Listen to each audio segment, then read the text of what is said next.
Bonjour. Déjà, je voudrais vous remercier toutes et tous d'être là cet après-midi pour cette table ronde sur les questions internationales, sur un sujet qui nous semble quand même essentiel. L'intitulé de la table, vous l'avez vu, c'est « Dans un monde de brutes, quelle convergence pour imposer la paix ?» Et donc c'est sur cela qu'on va interroger nos 4 intervenants cet après-midi.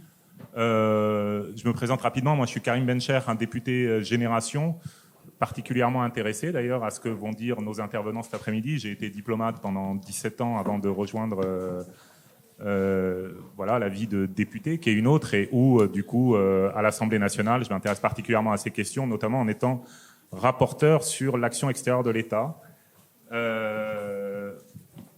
Donc, on va organiser le débat. Je vais essayer de vous proposer 4 axes sur lesquels travailler.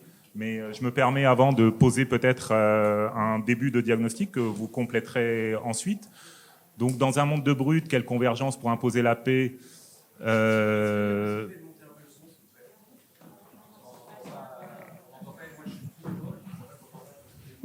À l'arrière aussi, vous n'entendez peu.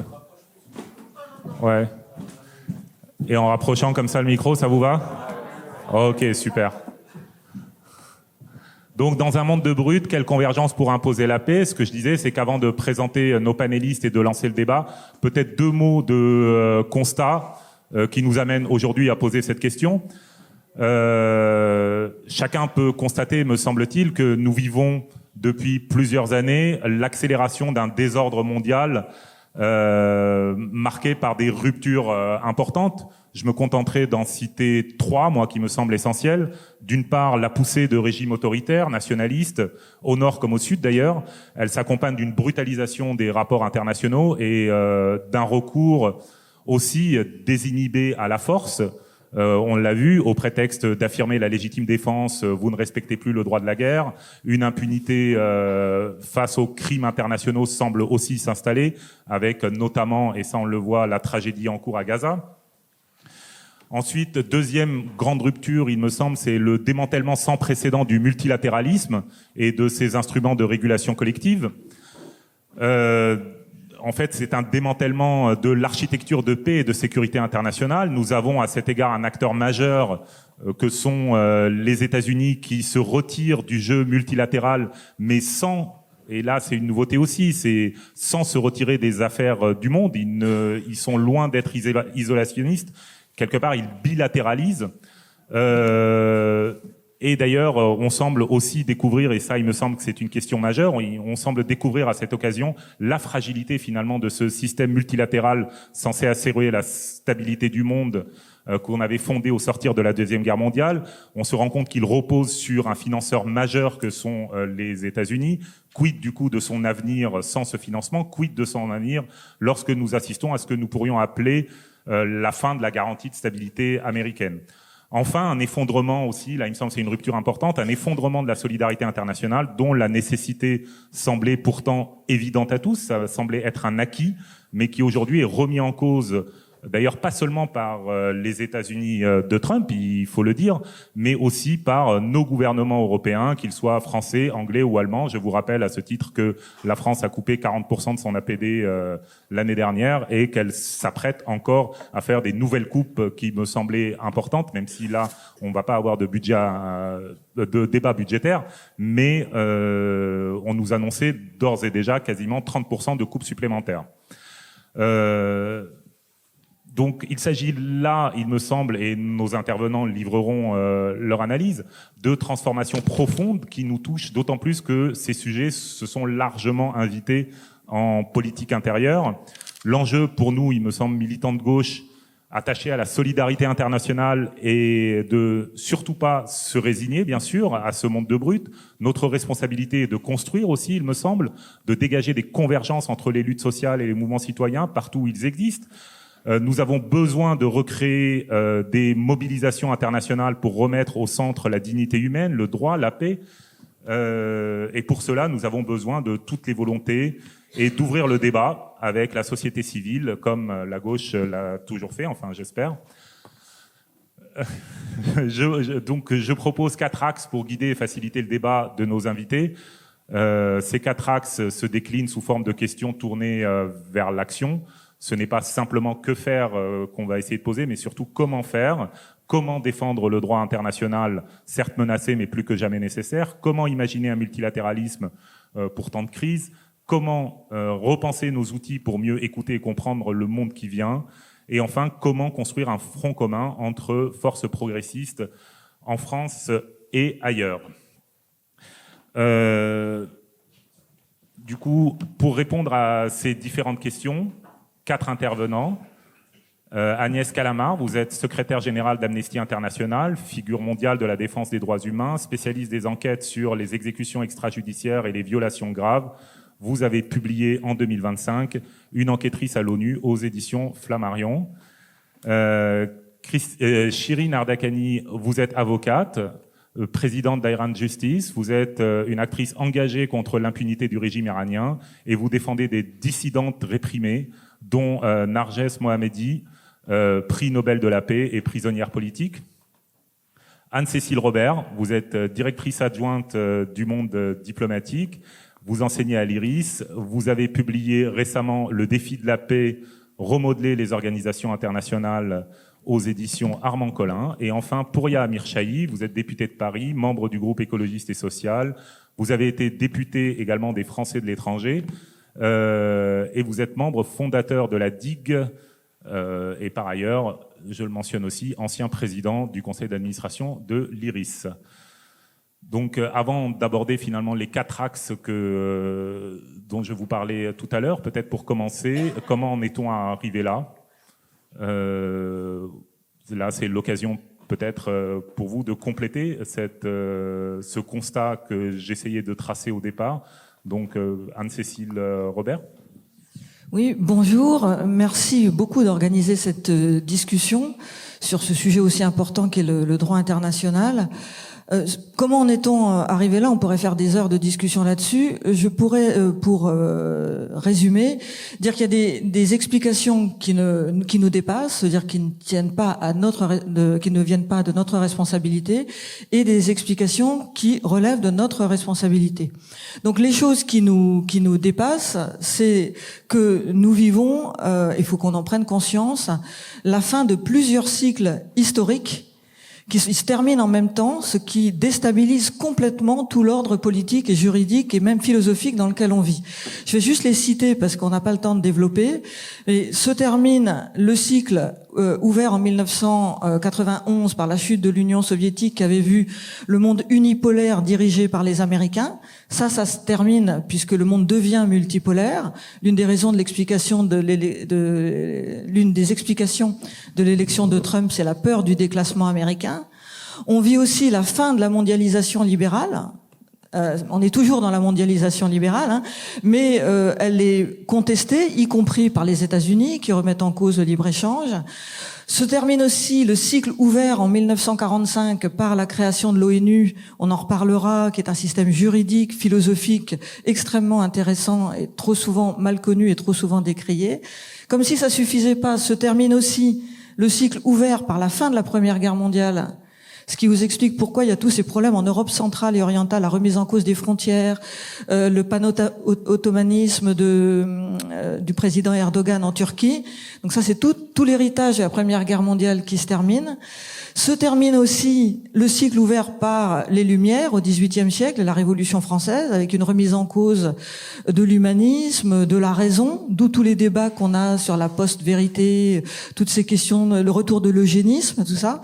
Et enfin, un autre cycle qui se termine, le cycle d'occidentalisation du monde ouvert à la Renaissance, où l'Occident a dominé. Là, on voit que ça se termine.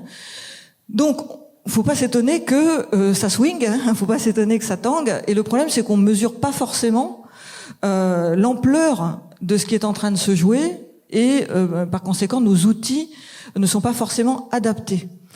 Donc, je vous ai dit, il y a des explications externes, donc c'est les cycles historiques, et les explications plus internes qui relèvent de notre responsabilité. Là aussi, je vais juste les citer pour ne pas être trop longue. Un peu dans le désordre, il y a encore une partie de la gauche qui considère que le droit, c'est un truc bourgeois. Moi, je fréquente notamment des gens qui sont à l'extrême gauche et j'entends encore dire « Ah ouais, mais le droit international en particulier, de toute façon, ça n'existe pas, il y a que les rapports de force. » Et puis un Marx mal digéré nous explique que le droit est l'expression des rapports de force, ce qui est vrai, mais il n'y a pas que ça. Donc il faut qu'on prenne conscience quand même que le droit, c'est ça, mais c'est pas que ça. Le droit, c'est aussi la conquête d'outils, Chérine et Agnès en parleront, des victoires qu'on remporte pour fixer des normes et essayer de faire repousser les choses qui nous menacent. Autre élément qui nous concerne, c'est qu'il y a une partie du chaos qui est due aux démocraties. C'est-à-dire que depuis les années 1990, c'est une partie des démocraties qui ont réhabilité la guerre comme outil de politique étrangère. Alors avec à la base des idées souvent généreuses, on va faire la guerre pour les droits de l'homme, des guerres humanitaires. Mais le problème, c'est que ce faisant, on a fait lever, on a rompu une digue qui avait été installée en 1945 qui disait la guerre c'est interdit, sauf exception. Et en faisant ces guerres humanitaires depuis le Kosovo, et tous les prétextes sont bons, hein. Le problème des guerres humanitaires, c'est qu'il suffit de brandir un prétexte en disant Saddam Hussein c'est le nouvel Hitler, Slobodan Milosevic c'est le nouvel Hitler, Kadhafi c'est le nouvel Hitler. Pour tac, on peint une croix rouge sur un missile et on réhabilite la guerre. Donc et encore une fois avec de bonnes raisons, parce qu'il fallait bien lutter contre certains régimes, hein. Mais ce faisant, on a facilité la tâche de ceux qui aujourd'hui, comme Vladimir Poutine ou Donald Trump, disent la guerre c'est normal et on a raison d'utiliser ce moyen. Troisième chose et dernière chose, sur la vérité, on s'inquiète beaucoup de la post-vérité, des fake news. Mais une partie des démocrates et des gens de gauche ont contribué à réhabiliter quelque part le mensonge. Je pense dans les années 80-90, quand on a réhabilité les vérités officielles, il n'y a qu'une seule politique économique possible. L'Europe est notre avenir, et quand on disait l'Europe est notre avenir, c'était forcément l'Europe libérale. C'était pas l'Europe sociale et démocratique, etc. Donc on a réhabilité des vérités officielles on a eu des mensonges d'État qui n'ont pas forcément été dénoncés. Je vais mettre un peu les pieds dans le plat pour qu'on puisse avoir une discussion animée, mais je pense que le fait que François Mitterrand, président de gauche, ait menti pendant des années sur son passé par rapport à Vichy, sur ses bulletins de santé, et que cette figure-là reste une figure totémique incontestée, je pense qu'on a besoin, si on veut réhabiliter la vérité, de s'interroger sur le rapport qu'on a eu nous-mêmes aux vérités officielles, aux mensonges, pour recréer de la confiance aussi. On a quand même imposé quelque part dans certains discours l'idée qu'on savait ce qu'était le paradis terrestre, et je parle même pas du moment où on pensait que l'Union soviétique c'était le paradis terrestre, et que donc voilà. Donc une réflexion qu'on a à avoir sur. J'ai écrit un livre sur le mensonge, ça vous intéresse, où je développe ça. Je pense que la vérité est une relation plus qu'un absolu, mais ça nous emmènerait trop loin. Voilà pour ces mots d'introduction. Merci bien. Donc, Agnès Calamard, peut-être pour compléter ce constat, d'autant plus que secrétaire général d'Amnesty, enfin, vous êtes l'organisation qui est censée, ou celle qui fait d'ailleurs, qui a pour référence justement ce corpus du droit international et qui le défend. Est-ce que vous aussi, vous faites ce constat d'une remise en cause du droit international, et comment est-ce qu'on en est arrivé là ? Merci beaucoup de cette invitation. Tout à fait. Je rejoins les conclusions de Anne-Cécile. Le premier point que je souhaite mettre en avant, qui a déjà été d'ailleurs mis en avant par Anne-Cécile, moi je parle de changement d'ère. Elle parle de fin de cycle historique, mais je crois qu'on parle plus ou moins de la même chose. Et il est vraiment important que nous prenions conscience de la nature historique de ce que nous sommes en train de vivre. Il s'agit bien d'un changement d'air, pas AIR, ERE. Qu'est-ce que je veux dire par là ?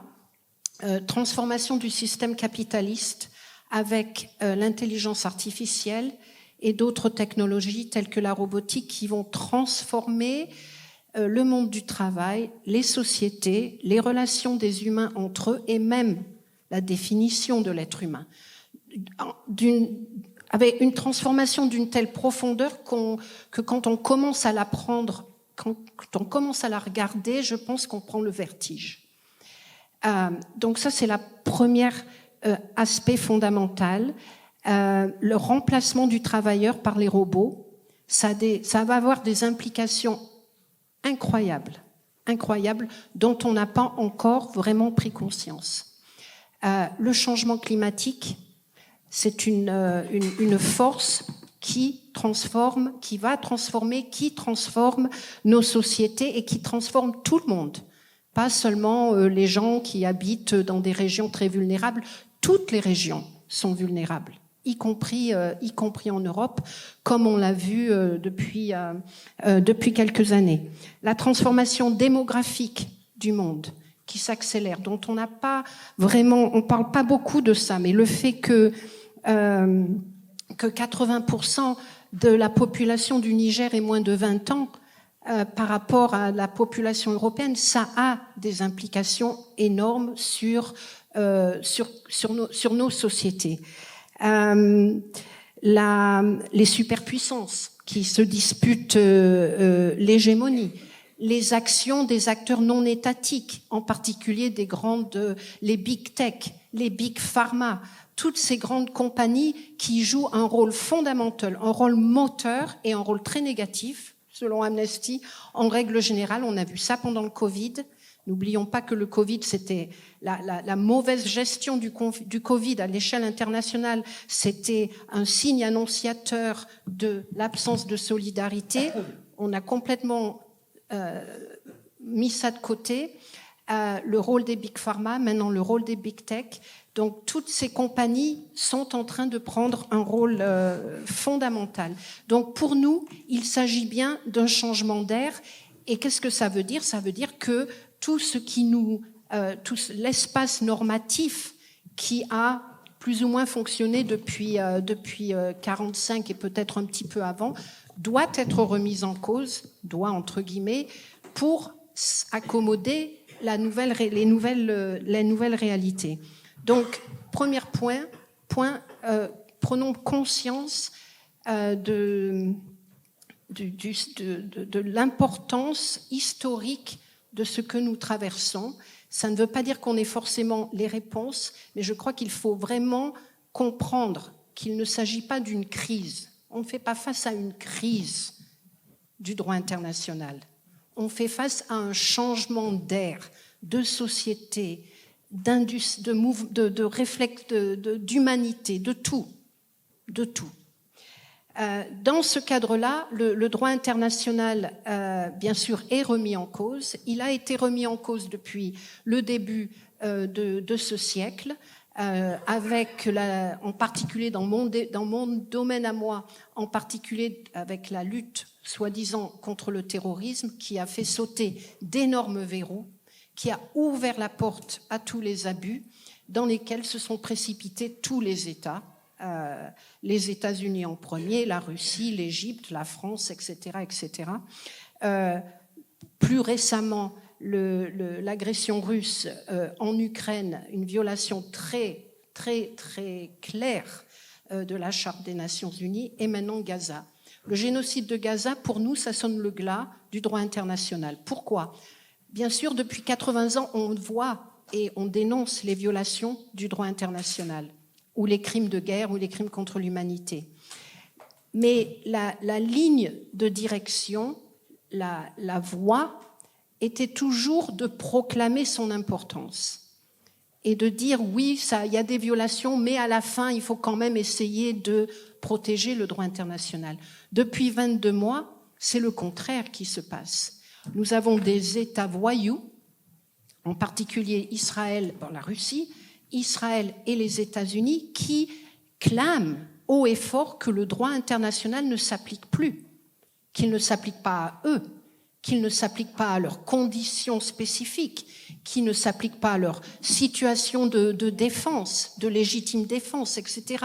Donc nous sommes rentrés dans une dynamique extrêmement différente. Et il faut bien comprendre ça.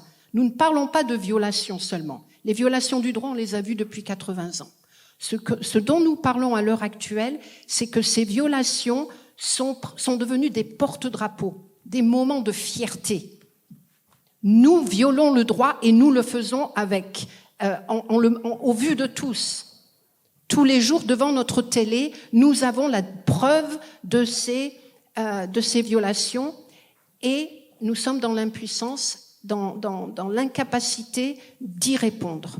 Donc ça, c'est une deuxième, je pense, un point extrêmement important. C'est pour ça que, pour moi, pour Amnesty, Gaza, ça sonne le glas du droit international. En même temps, je vais terminer là-dessus, c'est pas uniforme l'histoire que je vous raconte. Il est important de comprendre que ce sont des États très puissants, économiquement, militairement, politiquement, qui mènent le jeu, mais qui font ça d'une position minoritaire, en tout cas en ce qui concerne la population qu'ils représentent. Les États qui cherchent à protéger ce qui reste à protéger de Gaza, qui cherchent à remettre au centre des négociations les options politiques ou diplomatiques plutôt que les options militaires, ces États sont la grande majorité. Vous le voyez à l'Assemblée générale des Nations unies, où les résolutions pour Gaza ont 90% de voix en leur faveur. C'est extraordinaire. Donc il est important de comprendre que l'histoire par rapport à Gaza, l'histoire par rapport au droit international, c'est aussi une histoire de tension et de conflit. Donc l'aboutissant de cette partie en particulier, ce n'est pas forcément que le droit international va être anéanti. Il y a des acteurs qui cherchent à le protéger, pas les acteurs qui l'ont mis au centre des relations internationales en 1945. Ces États-là, ils sont prêts à le vandaliser et à le faire disparaître. Non, ce sont les États du, entre guillemets, Sud global qui se battent pour le droit international à l'heure actuelle, qui vont devant la Cour internationale de justice, qui protègent et qui cherchent à protéger la Cour pénale internationale contre les sanctions américaines, etc. Donc, la protection du droit international, l'aboutissant de ce conflit autour du droit international, ce n'est pas encore gagné pour les États-Unis et pour ceux qui lui apportent le soutien. C'est un champ de bataille. La justice internationale est un champ de bataille. Le droit international est un champ de bataille et il va falloir se battre pour le protéger et gagner.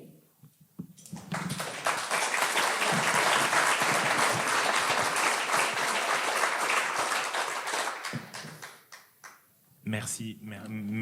Moi, je retiens du coup un élément qui me semble très important. Et ce que vous venez de dire, c'est qu'aujourd'hui, quelque part, les États qui souhaitent continuer de vivre dans un monde avec une certaine stabilité régulée avec du droit international sont majoritaires. Et ça ouvrira peut-être pour la deuxième partie un certain nombre de perspectives sur qu'est-ce que nous pouvons faire désormais aujourd'hui en ayant fait ce constat-là. Ce point me semble assez fondamental et il ouvre, voilà, c'est peut-être un certain optimisme qui veut ça, mais il me semble que là il y a un point d'appui très important. Shirin Ardakani, si vous vouliez, vous n'avez pas de micro ? Il y en a un à votre gauche, sinon c'est peut-être celui de Pouria. Voilà.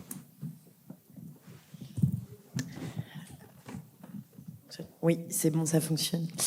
Merci à toutes et à tous. Merci à vous pour cette invitation. Alors, moi, je suis plus mobilisée sur les questions iraniennes et afghanes, mais vous allez voir, je vais vous parler du particulier pour arriver au général et à l'universel, parce que autrement, ça n'aurait que peu d'intérêt. Vous le savez, en 2022, Jina Mahsa Amini, en septembre 2022, c'est une femme qui meurt parce qu'elle refuse de se soumettre. Elle refuse de se soumettre à une loi, la loi patriarcale, qui impose aux femmes en Iran, mais partout ailleurs, pas toujours avec la même intensité, le contrôle de son corps et le contrôle politique des femmes. Elle meurt parce qu'elle refuse de se soumettre à cette loi qui est faite appliquer par une police, la police des mœurs, et un grand mouvement de contestation, un grand mouvement de la société civile va se mettre en branle pour demander vérité et justice contre un État. Et c'est intéressant de caractériser l'État qui est responsable de la mort de Jina Mahsa Amini, parce qu'à mon sens, cet État cristallise les puissances du mal. C'est d'abord une dictature. La République islamique d'Iran, c'est une dictature qui réprime évidemment les libertés publiques, les libertés politiques. Il n'y a pas de liberté d'expression en Iran. Il y a une presse d'État, des médias d'État. Les dissidents sont criminalisés. Il n'y a pas de liberté associative ni syndicale. C'est un État misogyne, foncièrement misogyne, qui institue par la loi, par un système institutionnalisé, une ségrégation des femmes dans la société.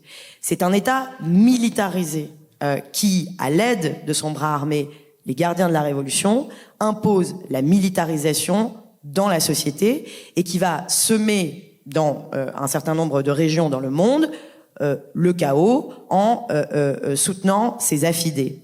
Et enfin, c'est un système clérical puisque c'est une théocratie où il y a une confusion entre la loi civile et la loi religieuse. Pourquoi je caractérise l'État qui est responsable non seulement de la vague de répression qui a suivi la mort de Jina Mahsa Amini, parce que quand on se dézoome un petit peu et qu'on voit cette hydre à 4 voire 5 têtes, eh ben on voit qu'il y a un phénomène plus large mondial aujourd'hui. Le premier, c'est la militarisation globale des sociétés. Moi, je crois que la militarisation du monde est un péril. C'est un péril pour les sociétés civiles, c'est un péril pour les femmes, c'est un péril parce que la militarisation, ça veut dire on réarme le monde.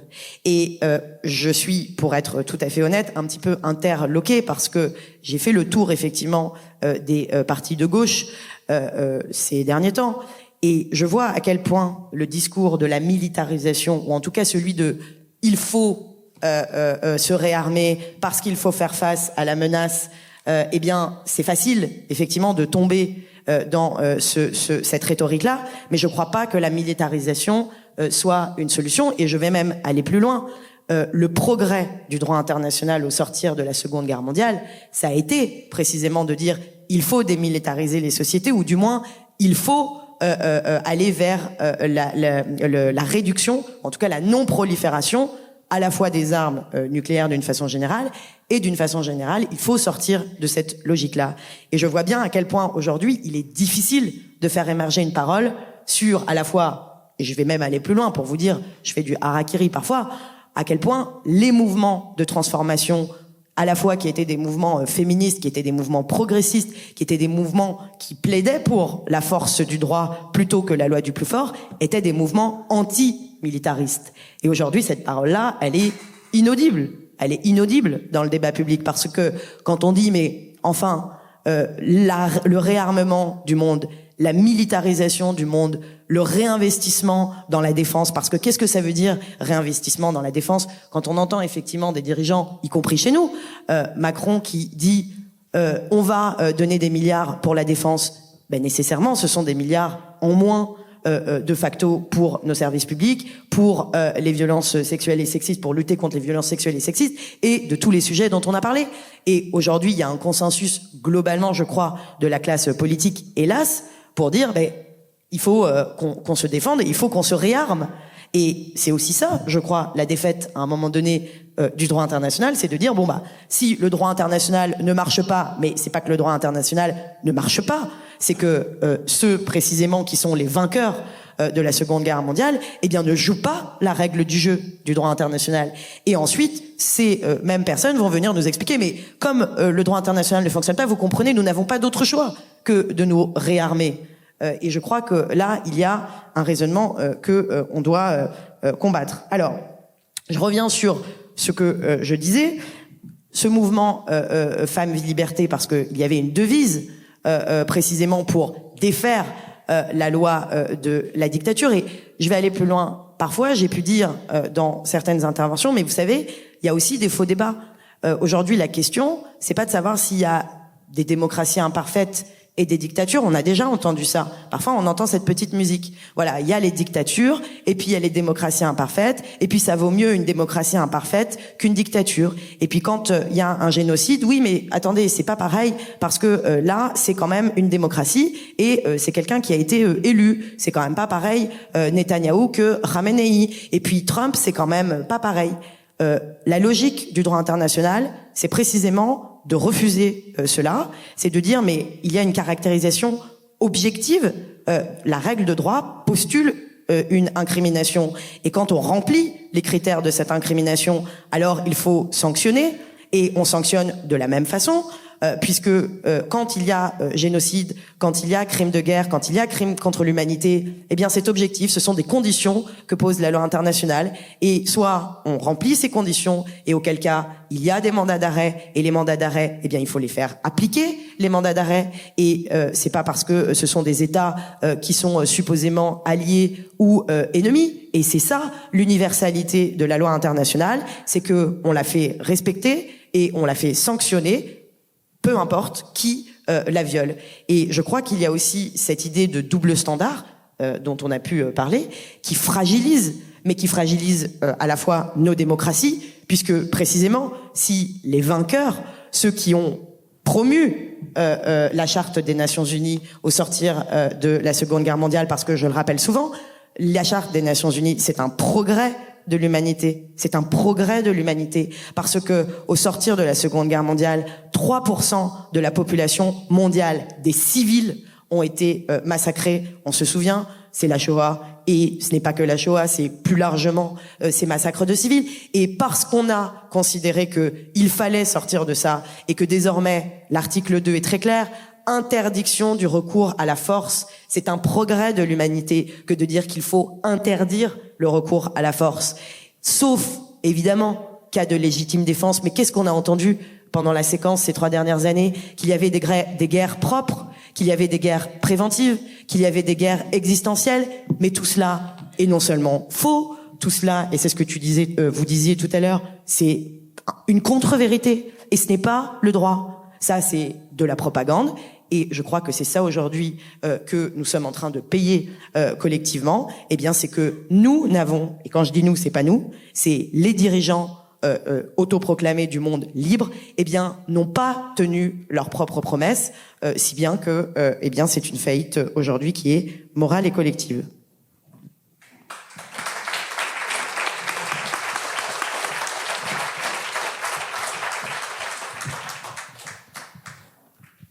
Merci, Chérine. Je retiens du coup ces différentes ruptures, donc changement d'air, fin de cycle, une militarisation croissante qui explique pour beaucoup la situation dans laquelle on est.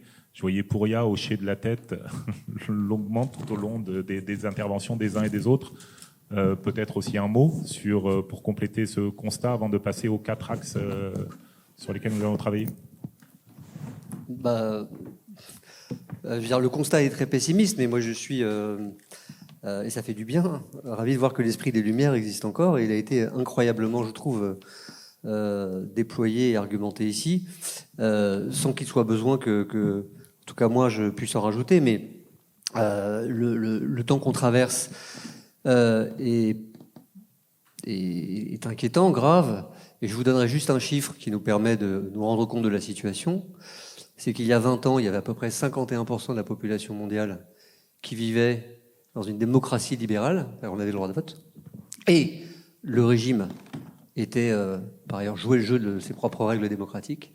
Aujourd'hui, c'est 20%. Ça ne veut pas dire qu'il y a 80% de dictature, mais ça veut dire qu'on est passé de 51% à 20% de la population mondiale qui vit dans un état de démocratie libérale dont le gouvernement joue le jeu de ses propres règles démocratiques. C'est ça la bascule. concrètes dont parlait Anne-Cécile Robert tout à l'heure. Hein. La première fin de cycle, hein, post-91, qui avait fait croire à l'horizon indépassable du mariage de la démocratie et du capitalisme qu'on est en train de vivre aujourd'hui. Et ça se traduit très concrètement par la progression, partout dans le monde, des transformations de nombreux régimes dits démocratiques en régime autoritaire. Alors, c'est le fameux mouvement des basculements des démocraties libérales en démocratie illibérale, qui effectivement, dans beaucoup de pays, et pas que dans le monde occidental, car la question démocratique n'est pas qu'une question occidentale, en Inde, en Turquie, mais aussi en Hongrie, aux États-Unis, enfin bon, je vous fais pas la liste, en Argentine récemment, sont les uns après les autres en train de basculer et nous mettre, nous, devant cette obligation existentielle, anxiogène, de relever ce défi qui nous qui nous a vu perdre le terrain fondamental acquis depuis l'esprit humaniste de la Renaissance, en vérité. Je reviens aux fameuses grandes ruptures qui ont été évoquées tout à l'heure. Donc, je ne fais en disant ça que surligner ce qui a été évoqué avant. Deuxième inquiétude, c'est que, mais ça a été aussi évoqué, la remise en cause du droit international, revendiquée effectivement comme une évidence et presque un droit normal de remettre en cause le droit lorsqu'il ne sert pas tes intérêts, je vais vite, devient une doctrine qui s'impose malgré la réalité de nombreux États qui, eux, ont encore intérêt à un cadre de régulation, ne serait-ce que parce qu'ils en ont besoin pour la juste répartition des ressources à laquelle eux n'ont pas droit pour beaucoup. Il n'empêche que le nouveau cadre formel et normatif des règles du jeu international est désormais dicté par des États illibéraux, puissants, membres du Conseil de sécurité de l'ONU, et qui désormais imposent leur droit à la prédation, à la captation de ressources de façon illimitée. Et ça vient rejoindre un imaginaire fasciste, je vais vite, qui est,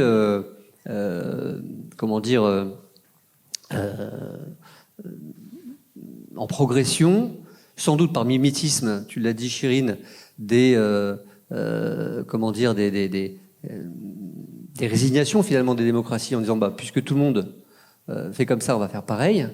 Mais ça vaut à peu près dans tous les niveaux, c'est-à-dire ça vaut dans le domaine de l'armement, mais ça vaut aussi dans le domaine de la restriction du champ des libertés, des dispositifs de surveillance. Le développement de la technopolis est tout aussi inquiétant en Chine où ça a commencé que chez nous ou dans d'autres pays. Pourquoi ? Parce qu'on peut toujours ergoter sur le fait que chez nous, il n'y a pas de danger parce que ça dépend de l'usage qui va en être fait. Certes, admettons. Mais vu le phénomène de bascule dont on vient de parler avant, on voit contre le monstre qu'on est en train nous-mêmes de risquer d'avoir à affronter si d'aventure, et c'est le risque, on en reparlera après, notre pays et bien d'autres basculent à leur tour. Donc, on a cette sidération globale sur la question du droit international. Moi, je pense qu'il faut faire simple, il n'est pas la peine de répéter ce qui se dit bien, et je vais faire simple. Je trouve que la parole de Dominique de Villepin, en l'espèce, il faut la reprendre, point. Voilà. Et il faut donc plaider à l'échelle du droit international. Je parle du droit international, je ne parle que de cet aspect-là. Mais n'empêche que, il faut une parole forte qui ne se résigne pas et qui ne renonce pas à l'idée d'un monde où le partage et les règles de décision soient le plus, le plus conforme à l'esprit de 45, quoi qu'on en dise, même si le monde évidemment a changé. Il faut le faire d'autant plus que je finirai là-dessus. Et pardon, je suis le dernier intervenant, je suis pas le plus optimiste là dans le cadre, mais ça nous oblige à penser nos obligations. C'est un peu l'exercice. C'est que les conséquences des 1,5 degrés du réchauffement climatique sont irréversibles. Ce qui n'est pas irréversible, c'est peut-être les 2,5, 3, 4 degrés, on verra. Ça dépend de notre intelligence et ça dépend aussi de l'évolution du cours du monde politique, géopolitique, tel qu'on vient de le poser comme constat. Si les États fascisants progressent, on va avoir une difficulté puisque la doxa de droit à la prédation illimitée va aggraver les choses. Mais, par contre, ce qui est irréversible, mais c'est pas écrit et on peut peut-être l'en empêcher. En revanche, ce qui est irréversible, ce sont les conséquences, d'ores et déjà, des 1,5 degrés. Qu'est-ce que ça veut dire ? Moins de ressources, donc plus de justification à la prédation, parce que moins de ressources, c'est moins de possibilités de partage. Donc c'est plus de guerre. Ça renvoie aux logiques qui ont été évoquées tout à l'heure. Et donc justification accélérée, accentuée, surlignée, revendiquée du droit pour soi-même à occuper l'espace des autres ou à préempter directement, au nom de sa propre souveraineté, des ressources qui pourtant devraient être celles de notre commune humanité. Parce que et je finis là-dessus, dans les nouvelles normes auxquelles on doit réfléchir concernant le droit international, il y a ce qui a été évoqué depuis l'émergence d'une conscience écologique planétaire dans les années 80-90, la formulation absolue de ce qui, en plus de l'énoncé de la violence comme étant une exception absolue, la question de la ressource comme étant un partage obligatoire. Et donc ça, ce sont des combats politiques qu'il faut conduire. Et la difficulté, c'est qu'on n'a pas beaucoup d'alliés à la tête des États, même s'il y a des États qui sont aujourd'hui promoteurs ou volontaires pour édicter ces normes-là. Et donc c'est tout un travail politique, international, de coalition, de partenariat politique, avec ceux qui, et c'est la bonne nouvelle, dans le monde entier, ne renoncent pas à la déréliction générale du système international, mais ont encore organisé des lignes de front et de résistance dans leur pays, et avec lesquelles il faut qu'on aille commencer à organiser l'après, qui est en train de nous prendre et de nous saisir, parce que, pour le moment, y compris dans notre propre pays et en Europe, les forces de résistance institutionnelle, je veux dire étatique, sont elles-mêmes affaiblies, et il suffit de voir comment, de façon, stupéfiante, la Commission européenne a cédé à l'injonction états-unienne que vous avez suivie dans le cadre des accords dits commerciaux de tarifs douaniers et d'achat et d'investissement aux États-Unis, au diktat des États-Unis, au nom de leur droit à continuer justement à la prédation, etc., etc., etc. Donc c'est nous-mêmes qui sommes en train de nourrir le schéma incroyable qui nous met en danger. Pardon.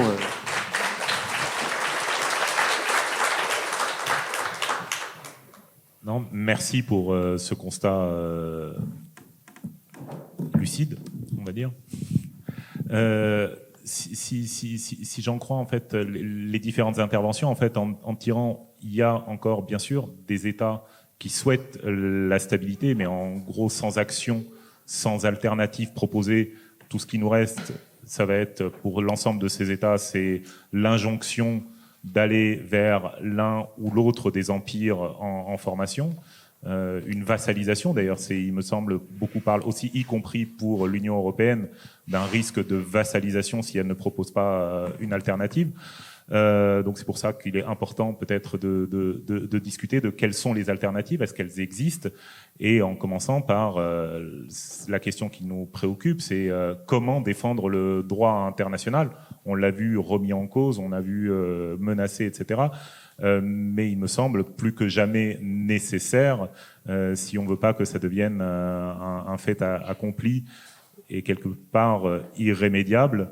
Peut-être à Agnès Calamard sur cette question. Comment, selon vous, aujourd'hui, doit-on défendre le droit international? Quelles actions concrètes? La première chose, c'est qu'il ne faut pas faire ce qui a été fait. Je pense que c'est important. Cela fait 24 mois que nous assistons de façon répétée à la complicité de nos États à des actes génocidaires et à un génocide qui se joue devant nos caméras. Nous avons les instances européennes qui se moquent, qui crachent sur les valeurs et le fondement même derrière la Commission, derrière la Cour européenne des droits de l'homme, derrière tout. Elles crachent dessus devant nous. On utilise les doubles standards comme diplomatie. On cherche à protéger l'Ukraine et on on se fiche royalement de ce qui se passe à Gaza. Donc tout ce que nous avons vu depuis 22 mois, à quelques exceptions près, c'est ce qu'il ne faut pas faire. C'est ce qui n'aurait pas dû être fait. Donc on va commencer avec 22 mois de retard. Qui c'est qui a tenu la route plus ou moins pour la protection du droit? C'est au niveau européen l'Espagne, plus ou moins l'Irlande qui a bien fait, un petit peu la Belgique, voilà. Mais sinon, la plupart des États européens ont fait bien, ont joué un rôle extrêmement négatif par rapport à la protection du droit international. Au nom d'une vision raciste, racialisée de la gouvernance mondiale, selon moi. Je ne trouve pas d'autres explications. Donc ça, c'est la première chose, ne pas faire ce qui a été fait. Deuxième chose, il y a des mandats d'arrêt qui doivent être mis en œuvre. On ne devrait pas laisser tous ceux qui passent au-dessus du territoire européen passer librement. Ils devraient être... en tout cas, s'ils veulent faire des détours, qu'ils fassent des détours, qui passent pas au-dessus de nos territoires, qui ne passent pas dans nos territoires. Il y a des criminels de guerre qui se promènent à l'heure actuelle dans les capitales européennes et qui ne craignent rien. Je voudrais mettre l'accent sur le fait que les crimes continuent tous les jours. Là, pendant qu'on parle, il y a des gens qui meurent, bombardés, des gamins qui crèvent de faim. Devant nous, une famine organisée. Et des criminels de guerre qui n'ont pas peur. C'est ça qui est extraordinaire. La peur a changé de camp. Les gens n'ont pas peur, ils ne se cachent pas. Ils ne cachent pas les crimes qu'ils sont en train de commettre, les dizaines, centaines de gamins qui ont été tués à bout portant pratiquement avec des balles, des snipers. Mais c'est extraordinaire, la déchéance dans laquelle nous sommes tous tombés, parce qu'on est tous complices. Soyons très clairs, quand la haut-commissaire se permet de protéger Israël, elle nous rend tous complices de ces crimes abjects. Ce sont des crimes abjects qui ont été commis. À Amnesty International, nous n'avons jamais vu ça. En 60 ans d'existence, de tels crimes commis au vu et au su de tout le monde. De tout le monde. Et pas une action pour protéger ces petits-enfants. Pas une action qui tienne la route. Mais c'est nous tous qui sommes responsables à la fin. Désolée, mais vraiment, ça fait 22 mois que nous nous battons contre des murs, que nous avons affaire à des responsables politiques qui semblent se jouer, se moquer de ce qui a mis 80 ans à être construit. C'est pas rien, 80 ans. Il y a eu ça n'a pas toujours très bien marché, on le sait ça. Mais quand il y a 80 ans, on a dit plus jamais, on a essayé de construire quelque chose. Et là, en 22 mois, ça a tout été jeté. Vous vous rendez compte? Vous vous rendez compte de cette, je sais pas, de cette destruction. Donc c'est ça, il ne faut pas le faire. Il faut qu'on se mette en colère. Il faut qu'on demande à ce que les gens rendent des comptes. Donc la justice, pour moi, c'est un champ de bataille. Il y a à l'heure actuelle dans toutes les capitales européennes des soldats de l'IDF qui se promènent et qui sont des criminels de guerre.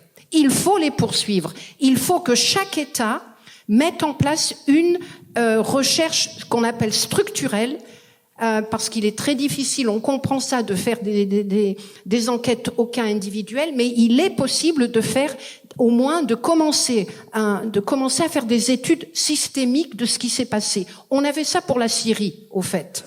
Donc on peut le faire pour l'Israël.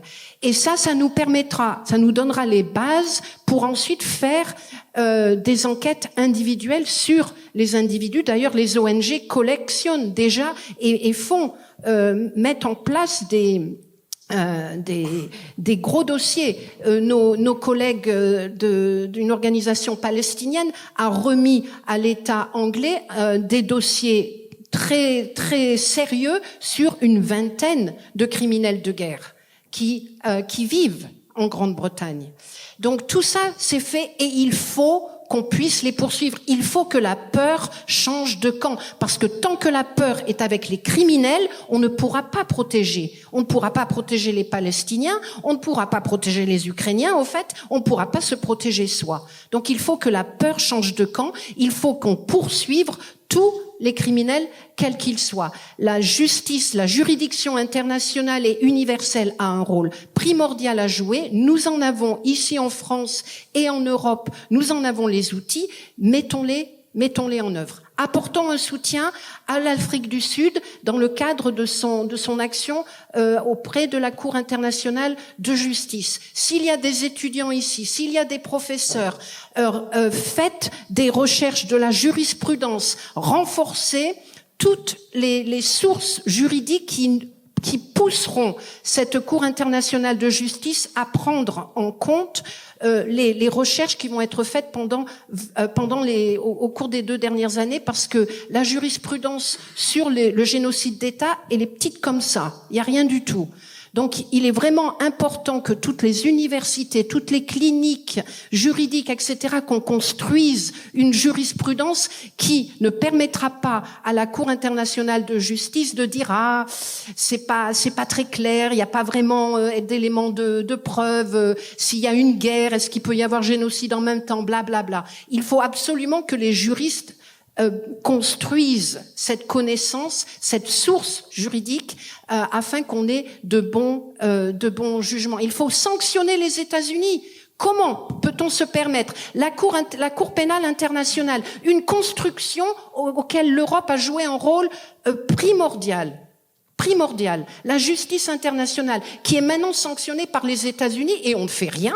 On ne protège pas Francesca Albanese, qui a été sanctionnée par les États-Unis.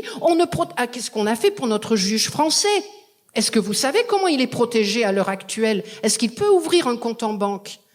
C'est scandaleux quand même. Scandaleux. Donc ça, il faut sanctionner, il faut répondre. Il ne faut pas s'avachir, s'avaliser, se vassaliser devant un État bullying comme les États-Unis, comme Donald Trump. Ce n'est pas le moment maintenant de faire des deals. Maintenant, c'est le moment de résister, de répondre et de transformer.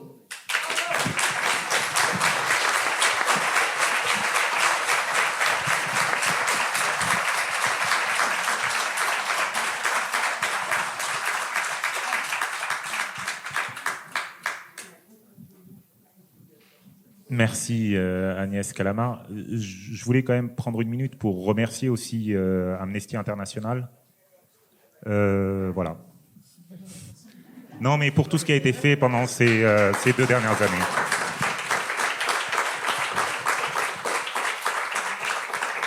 Si je peux me permettre, remercier mes collègues qui sont à Gaza, parce que moi, pour la première fois de ma vie, j'ai 40 ans d'expérience dans ce milieu-là, j'ai des collègues qui crèvent de faim. Vous vous rendez compte, ça, que moi, on me contacte pour me dire, je crève de faim, mais je reste, parce qu'on leur a demandé de partir. Mais ils restent, pour continuer à trouver les preuves de ce qui est en train de se passer. Jamais je n'aurais imaginé d'avoir des collègues qui crèvent de faim. Voilà.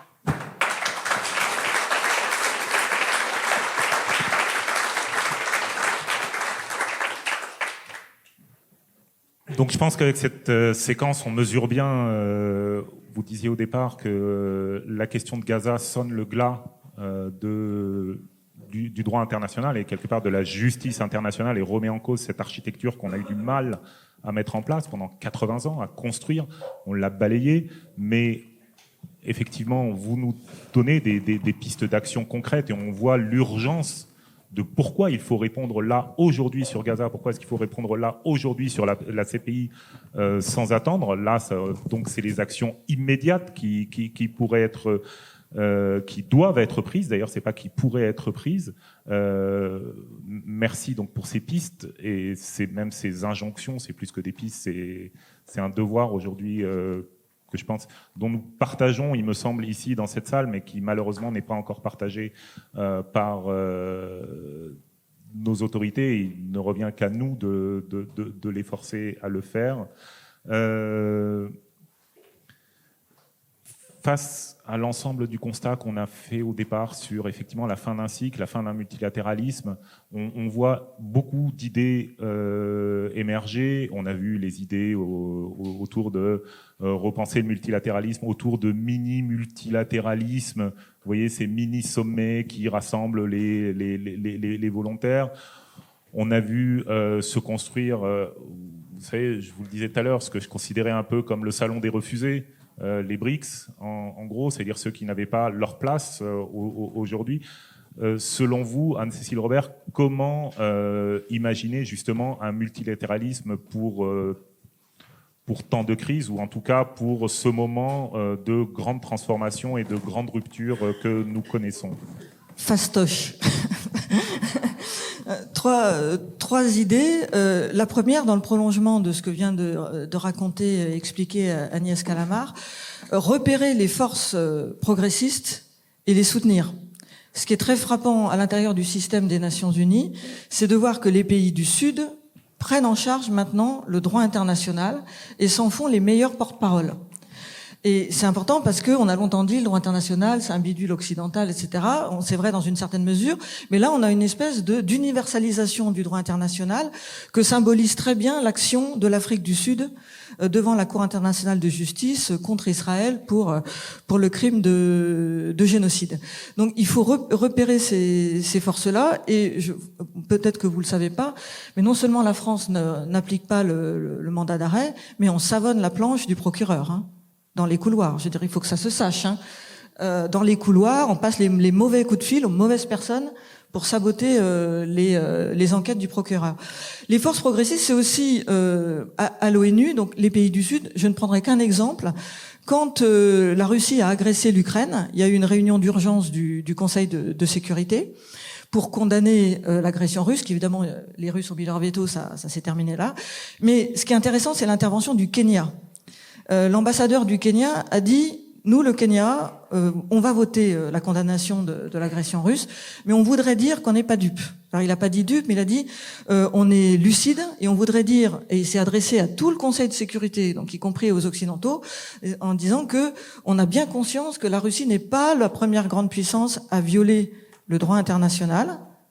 Et on sait très bien que les grandes puissances ont pris l'habitude de faire peu de cas, dit-il, du droit international et de la charte de l'ONU. Donc on va voter l'agression, mais on aimerait bien que les grandes puissances soient cohérentes dans leur axe, dans leur action concernant le droit international. Si ça vous intéresse, il s'appelle Martin Kimani, il a un compte X, moi je le suis, il est vraiment formidable. Il a en ce moment toute une réflexion sur le Conseil de sécurité. Donc repérer les forces progressistes et les soutenir, et c'est vraiment une tragédie qu'on ait le gouvernement qu'on ait en France, parce que ça pourrait être une des cartes de la France compte tenu de son histoire un peu particulière, gaulienne, qui était non alignée, que de faire des ponts, de soutenir ces gens. C'est un peu peut-être ce que la France va faire avec la reconnaissance de l'État de Palestine, un geste isolé et encore fragile, mais je vous le dis parce qu'on est français, donc on pourrait pousser aussi notre gouvernement à jouer cette carte dans la lignée d'une tradition, d'une grande tradition historique. Repérer les forces progressistes et les soutenir, repérer les contradictions aussi dans le système. On a effectivement devant nous une espèce de vague terrible de puissances complètement débridées, qui utilisent la force, qui disent non seulement qu'ils violent le droit international, mais que le droit international n'existe pas. Donc, comme l'a très bien expliqué Agnès Calamard, mais ils sont pas complètement unis. Par exemple, entre les Russes, les Américains et les Chinois, il y a des points de convergence, notamment sur le recours à la guerre, mais il y a aussi des contradictions. Les Russes et les Américains n'ont pas la même vision de l'État. Ils n'ont pas la même vision du libre-échange. Les Russes sont obsédés par la géographie. Ils se voient comme un État empire. Trump, il est un peu dans le rôle du parrain de la mafia. Donc il est très capable de laisser, contrairement à Poutine, qui veut faire raser tout ce qu'il y a autour, de négocier des trucs avec des gens. À l'intérieur du pouvoir russe, il y a des contradictions. C'est-à-dire, il y a autour de Poutine, des gens qui sont pour l'alliance avec la Chine, d'autres qui sont pour l'alliance avec les États-Unis. Donc c'est une contradiction que Poutine gère pour l'instant en tapant sur les Ukrainiens, mais on ne sait pas, c'est quelque chose qui bouge, une contradiction. Regardez ce que fait l'Inde, qui est à la fois avec les Russes et les Américains. Donc il y a peut-être des coins à enfoncer pour éviter que ne se forme, ce qui nous fait tous peur, un bloc de puissances révisionnistes qui détruisent tout. En ce moment, bizarrement, à l'ONU, parmi les meilleurs défenseurs de la charte de l'ONU, il y a la Chine. Alors c'est évidemment une vision, j'allais dire, paléolithique du droit international, hein, c'est-à-dire la souveraineté de l'État, rien que la souveraineté de l'État, et puis je fais ce que je veux chez moi, y compris massacrer les Ouïghours. Bon, d'accord, il y a ce côté très rétrograde, mais il y a aussi l'idée que la charte en 45, idée que j'aime bien, moi par ailleurs, est un contrat entre les puissances. Et que ce contrat entre les puissances, il est aujourd'hui déchiré parce que les puissances ne le respectent pas et ont, comme je l'ai dit tout à l'heure, repris goût à la force.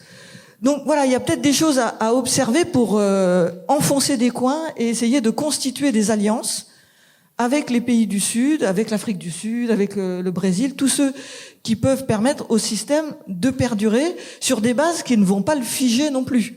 Hein, et c'est pour ça que, et c'est ma dernière idée, et je laisse le micro, il faut travailler à une meilleure représentativité à l'intérieur de l'ONU. C'est-à-dire les grandes puissances se rallient à l'idée d'élargir le Conseil de sécurité de l'ONU, qui est capté en gros par les grandes puissances de 45, mais maintenant elles ont admis qu'il fallait ouvrir à des pays du Sud, qu'il y ait deux sièges pour l'Afrique. Donc ça, c'est l'une des clés, que les pays du Sud puissent avoir plus de place dans le système. Alors effectivement, juridiquement, c'est très dur parce qu'il faut que la charte est très difficile à modifier, mais on peut quand même ouvrir des portes. Il y a déjà des petites portes qui s'ouvrent, comme le fait que depuis 2022, tout État qui met son veto au Conseil de sécurité doit venir s'expliquer devant l'Assemblée générale. Ça, c'est pas dans la charte, et pourtant, ça a été installé comme une coutume, et ils le font. Les Russes, les Chinois et les Américains, qui sont les derniers à avoir utilisé leur veto, sont venus s'expliquer devant l'Assemblée générale. Alors, ça les a pas empêchés de le mettre, certes, mais ils sont sur la défensive. Ils sont, du coup, obligés de répondre à des arguments et venir se justifier. Donc voilà, essayer de capitaliser sur les contradictions du système et le fait que la partie n'est pas jouée. On est dans une période de transformation, on change d'époque historique, on change d'ère, mais on n'est pas encore passé complètement de l'autre côté. Donc il y a encore des rapports de force à construire, il y a encore des points à marquer et des choses à faire avancer dans cette période qui est encore incertaine et indéterminée.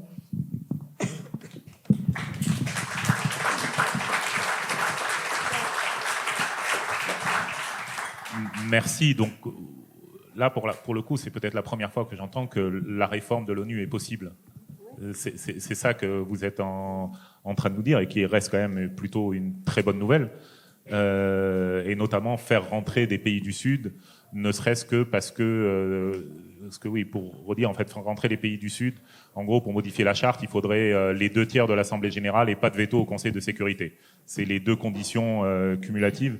Ouais, et donc, il y aurait un tel coût moral, finalement, quelque part, au veto pour empêcher un pays du Sud d'entrer comme permanent au Conseil de sécurité que, en fait, ça ouvre une perspective.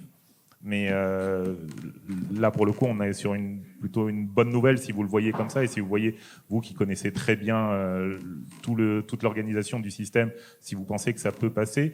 La question ça a déjà été adopté l'année dernière, en ce mois de septembre, dans le cadre du sommet pour le futur. Le pacte pour le futur inclut et a été adopté par consensus par l'Assemblée générale des Nations unies, et il inclut la réforme du Conseil de sécurité des Nations unies. Oui, mais ce que je sais, je l'entends bien, mais ce que je sais, c'est qu'aujourd'hui, on a toujours cet empêchement d'entrer. Après, la balle aujourd'hui est renvoyée aux pays du Sud en disant, par exemple, les 2 sièges africains, à qui devraient-ils revenir? Vous devez, vous, Africains, vous entendre entre vous, mais qui reste quand même un paravent aussi, quelque part. Nous laissons aux Africains voilà. Mais bon.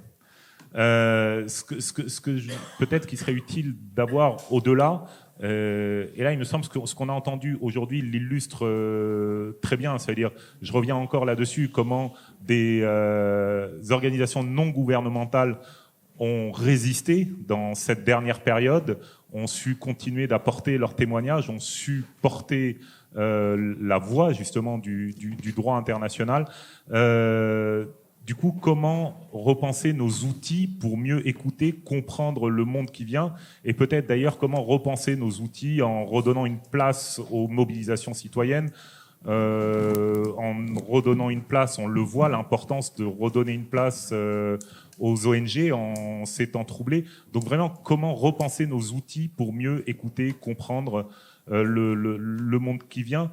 Là, je vais vous poser la question, Chirine Ardakani, à ce propos.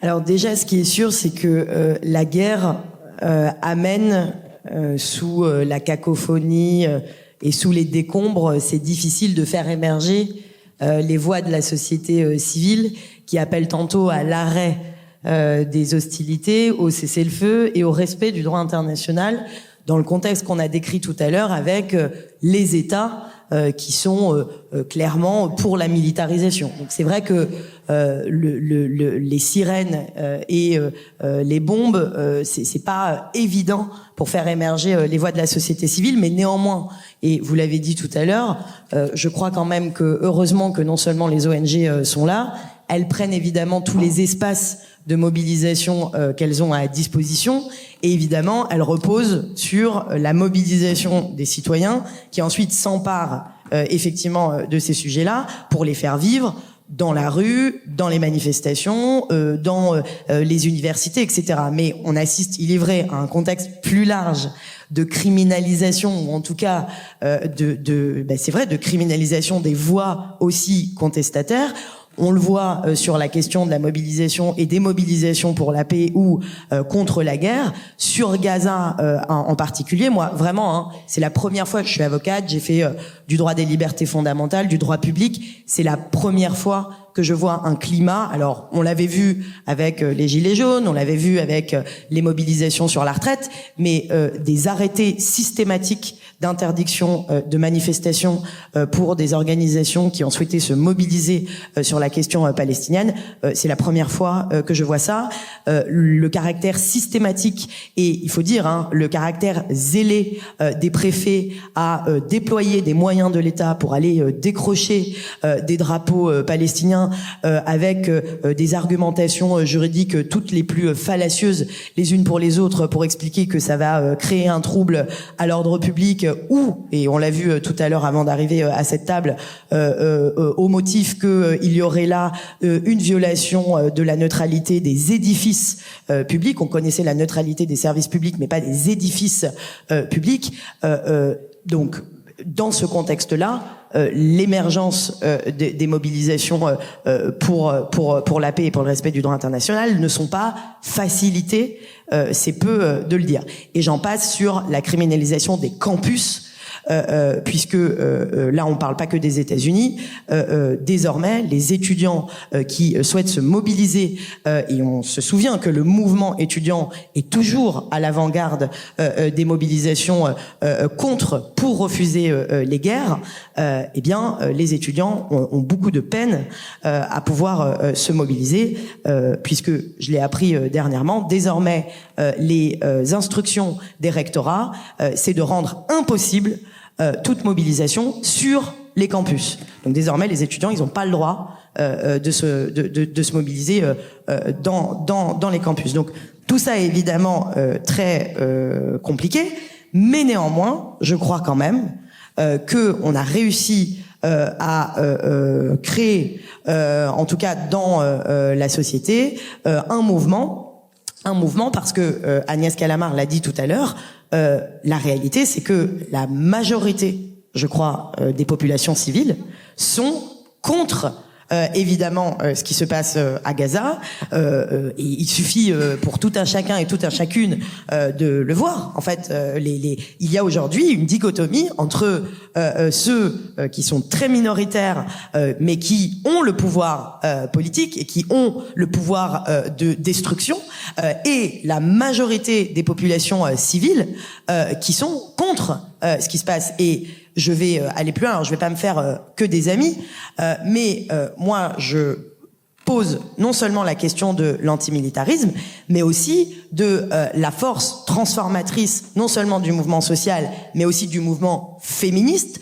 Pourquoi je dis ça? Parce que, pardon, messieurs, et c'est pas pour parler de vous au sens d'une caste générale, mais c'est le pouvoir mâle, M-A-L-E, qui, partout, tue les civils. Il faut quand même pas exagérer.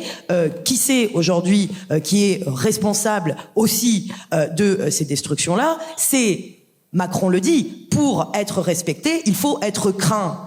Et moi, j'en ai assez de voir ces poignées de main viriles qui scellent des accords entre Trump, Poutine, avec ce torse absolument là sur un ours, et de l'autre côté Macron qui, de sa diplomatie, va expliquer que c'est l'homme fort de l'Europe. J'en ai assez de cette virilité-là, guerrière, qui nous entraîne dans le chaos.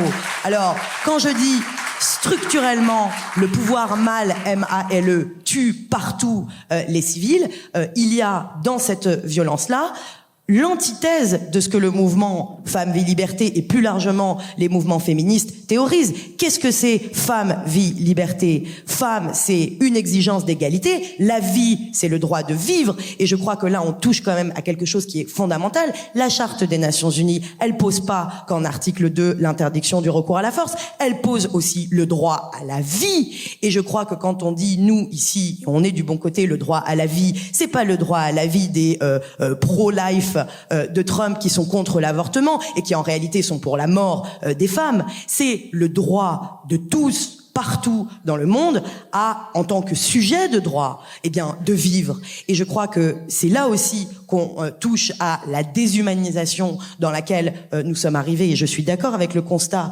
c'est la fin des ères. C'est que l'ère néolibérale a aussi réussi une victoire, c'est de nous insensibiliser aussi sur ce droit qu'on a en fait de vivre. Et moi, quand j'ai entendu pendant la guerre Iran-Israël, parce que là encore, j'ai vu des mains trembler, Israël a attaqué en juin dernier l'Iran, et cette guerre, elle était évidemment illégale. Et moi, j'ai pas entendu les responsables politiques français dire que c'était une agression illégale, parce que là aussi, c'était une violation grave du droit international. Et évidemment, quand l'Iran a répliqué de façon indiscriminée sur les civils israéliens en bombardement des quartiers résidentiels, là encore, c'était non pas de la légitime défense, selon moi, mais un bombardement indiscriminé, indisproportionné non proportionné de la force.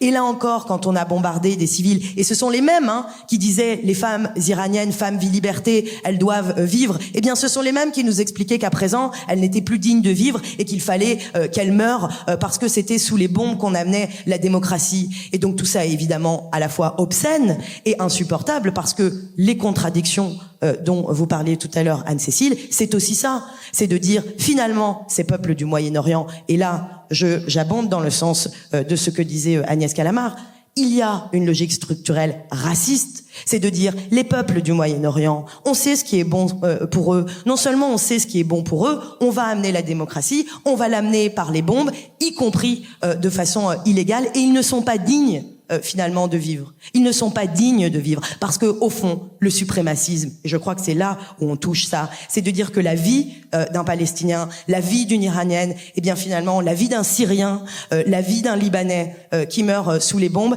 elle vaut pas la même chose qu'un otage israélien qui lui aussi a le droit de vivre, mais que 65 000 contre une vie, eh bien ça justifie toutes les fins et tous les moyens. Et donc là, on touche à une logique manifestement suprémaciste.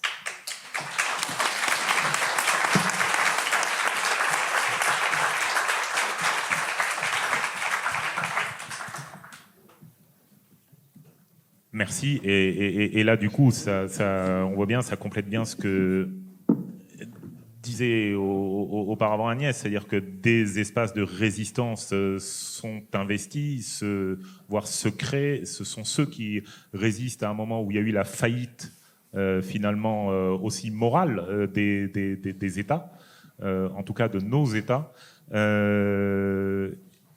Et là, au-delà de cette faillite, on disait que cette faillite morale aussi de nos États venait en parallèle d'une montée aussi en puissance d'un certain nombre d'autoritarismes, d'un certain nombre de nationalismes. Et là, la question qui se pose, et je pense que Pouria pose aussi beaucoup ces derniers temps, c'est comment construire un front commun entre forces progressistes en France et ailleurs, parce que il y avait la proposition de construire aussi encore un espace de résistance autre, spécifique, qui était la digue, qui est la digue en tout cas. Alors, est-ce que j'ai l'autorisation de rebondir un peu sur ce qui a été dit avant, parce que ça me semble, y compris le point de départ de la réponse à la question de la suite, qu'est-ce qu'on peut faire?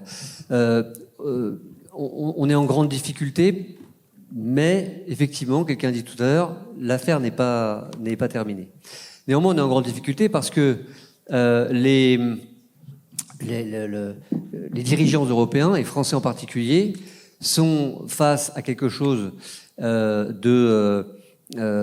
qui semble définitif, c'est la crédibilité de leurs paroles au regard de ce qu'a été la trahison de la promesse européenne et française dans l'état du monde actuel. Et ce qui vient le révéler, c'est pas simplement les rapports de force actuels ou les démissions, les renoncements à défendre les causes qu'ils auraient dû défendre, c'est que les mémoires décoloniales reviennent avec l'aide des historiennes, des historiens, et surgit à la surface du monde comme une évidence cette trahison historique fondamentale d'un continent qui s'est décrété comme étant le centre de gravité d'une conscience humaniste universelle et qui en a, en vérité, piétiné les fondements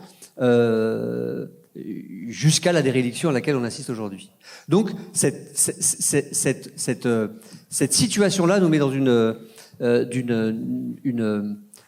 rajoute de la complexité à la stratégie politique à laquelle on doit réfléchir, et elle passe, avant d'en venir à la question des solutions internationales, le cas échéant, et de nouvelles alliances, elle nous pose, nous, Français, citoyens, citoyennes de France, une question, c'est l'incarnation de ce que va être une parole française dans le débat politique en 2027. Ça va être important parce que c'est pas simplement une question budgétaire, de trajectoire, etc.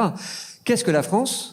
Et si on veut éviter les débats identitaires sur c'est quoi être français, mais qu'est-ce que la France dans la géopolitique contemporaine? C'est aussi assumer qu'il faut désoccidentaliser son regard, que la France est aussi un pays méditerranéen, francophone et européen, et pas juste une partie prenante du bloc occidental. Et c'est d'être capable de reformuler à l'échelle internationale une proposition de nouvelle alliance, justement pour refonder le droit international dans le sens dans le sens qui a été évoqué tout à l'heure.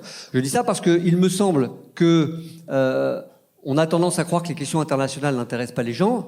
Outre le fait que le contexte assez anxiogène fait que la géopolitique nous rattrape, je pense que le moment venu, la capacité à projeter une incarnation de ce que peut être la parole de la France dans un monde instable ne sera pas une question secondaire.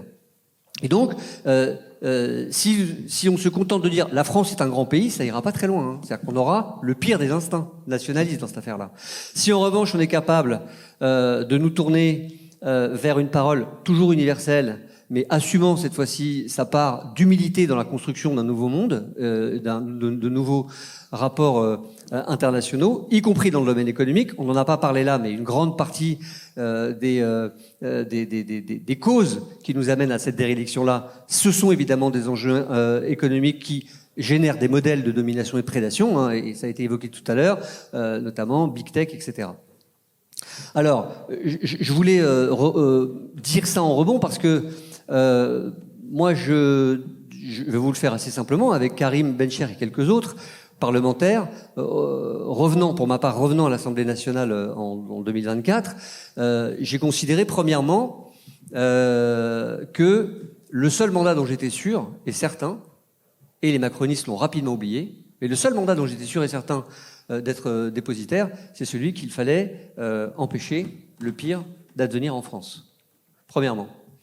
Et j'ai vu, et nous avons vu, à quel point très rapidement le bloc dit démocrate, c'est-à-dire le bloc central, hein, qui pour maintenant compte beaucoup de démocrates qui servent plus à rien, passe de l'autre côté.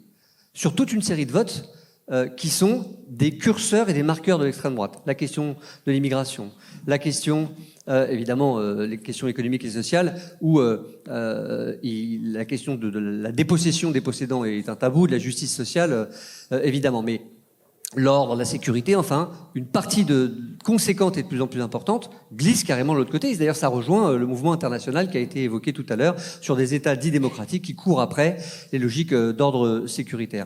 Et on a affaire à ça et c'est très inquiétant parce que c'est exactement ce qui s'est produit en Italie, enfin, dans tous les pays qui ont basculé les uns après les autres. Donc on s'est demandé... puisque ça risque de nous arriver, si à ce rythme-là on n'est pas capable, mais je ne doute pas qu'on va être capable de remettre en mouvement notre camp et, comme le disait, je crois, Marine Tondelier tout à l'heure, de faire la démonstration qu'on est meilleur que les autres. C'est tout un chantier, mais enfin voilà, on va s'y atteler. Allons voir et allons à la rencontre de celles et ceux qui d'ores et déjà ont vécu les bascules. On appelait ça la digue parce qu'il fallait poser la digue, mais en se disant qu'en fait elle existe déjà et la société ne nous a pas attendus. Il y a dans tous les pays qui sont concernés des lignes de front dans le domaine des artistes, dans le domaine des chercheurs, dans le domaine des sciences, dans le domaine et évidemment des associations. Et à l'échelle internationale, on a vu comment des ONG comme Amnesty International ont été la conscience de tous les autres actives pendant que l'impuissance politique faisait du surplace. Donc on va aller rencontrer, on a été rencontrés dans certains pays avec donc une vingtaine de parlementaires. Chacun a pris un pays pour aller aux États-Unis, en Hongrie, en Italie, aux Pays-Bas, et d'autres pays vont suivre pour comprendre quel est l'agenda des nouveaux fascistes, des nouveaux réactionnaires, des illibéraux, appelez-les comme vous voulez. Constante dans tous les pays. Il y a deux matrices.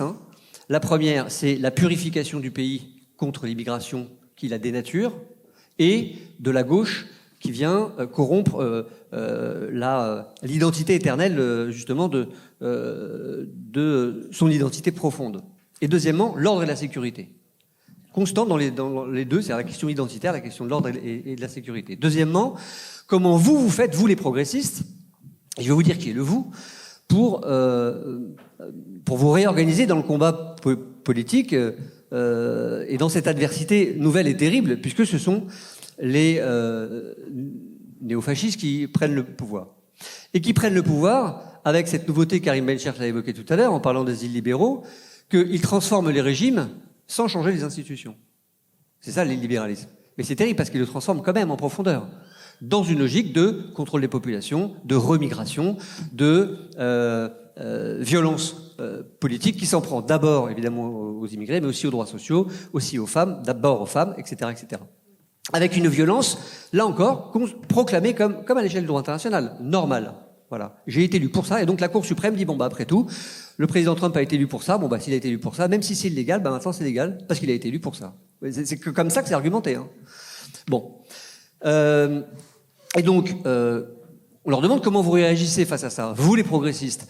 C'est très intéressant. Alors, je vous donne pas les réponses parce que là, c'est différent selon les pays et j'aurai pas le temps. Les contextes nationaux, les rapports internes au camp progressiste et les disputes internes sont très différentes. Mais enfin, tous se posent la question de se réorganiser et ils vous expliquent comment. Bon, on vous racontera ça. Et troisième question, est-ce que vous êtes prêt à participer à un réseau international ? Et on voit là qu'il y a une disponibilité de tous les gens qu'on voit. Et les gens qu'on voit, ce sont des politiques, bien sûr, mais aussi la société civile, à la fois traditionnelle, syndicale, comme on la connaît dans des imaginaires militants, mais aussi la nouvelle société civile émergente, intersectionnelle, porteuse de combats contemporains, modernes, etc. Et enfin, les troisièmes types de personnes qu'on rencontre, ce sont, on va dire, les incarnations de la pensée critique, scientifique, les chercheurs, les journalistes qui documentent, etc. Je fais une incise puisque Laurence Decoq est là avec l'Observatoire national de l'extrême droite, et il y a dans tous les pays maintenant, et c'est le cas en France donc, une volonté de donner de l'expertise, et c'est fondamental, à l'action, une connaissance de l'hybridation des extrêmes droites qui a réussi, des droites et des extrêmes droites, qui est en train majoritairement de dicter son agenda médiatique, politique, etc.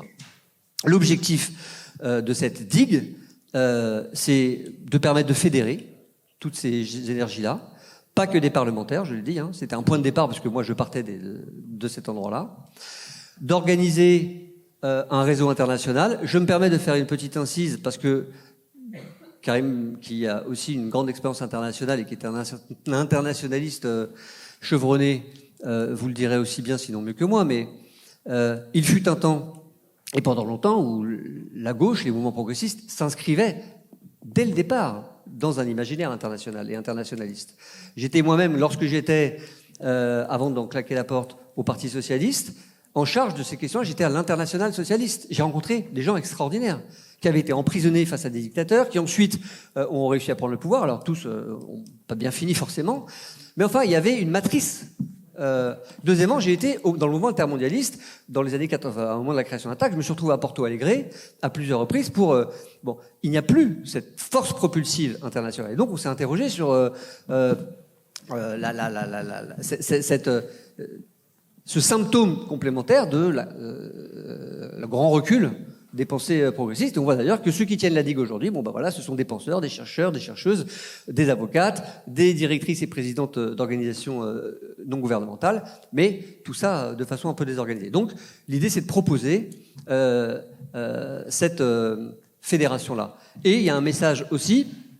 Alors voilà, concrètement, l'idée a été ouverte de la digue a été lancée de s'ouvrir maintenant au-delà de ces cercles. Donc il y a vous verrez sur un compte Instagram, pour l'instant on n'a que ça, la digue, la possibilité de toquer à la porte et de dire comment, dans quelle mesure les uns les autres peuvent participer par du renseignement, parce que vous parlez plusieurs langues, parce que vous êtes chercheux sur un sujet. Bref, il y a 1000 façons de construire cela.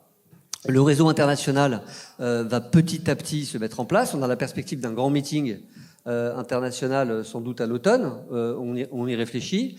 Et puis, il y a évidemment un message français, et je conclurai là-dessus, parce que nous avons, nous aussi, un risque, et vous avez vu qu'il s'accélère avec les suites possibles de la chute de Bayrou, enfin, très, très certaines d'ailleurs, de la chute de Bayrou le 8 septembre. C'est, selon l'agenda qui s'ouvre et les capacités des forces progressistes à comprendre que ce danger-là est sous nos yeux, pas simplement par incantation ou par amour de l'anxiété, hein, mais parce que la France est une cible explicite de l'international réactionnaire, qui, quoi qu'on en dise, existe, parce qu'elle est très diverse, mais elle a réussi à se fédérer. Et je vous invite à lire, puisque ici, vous êtes toutes et tous engagés et aimez sans doute vous instruire de ces lectures-là. Le Monde 2 du mois de mai a fait un papier remarquable sur la Heritage Foundation.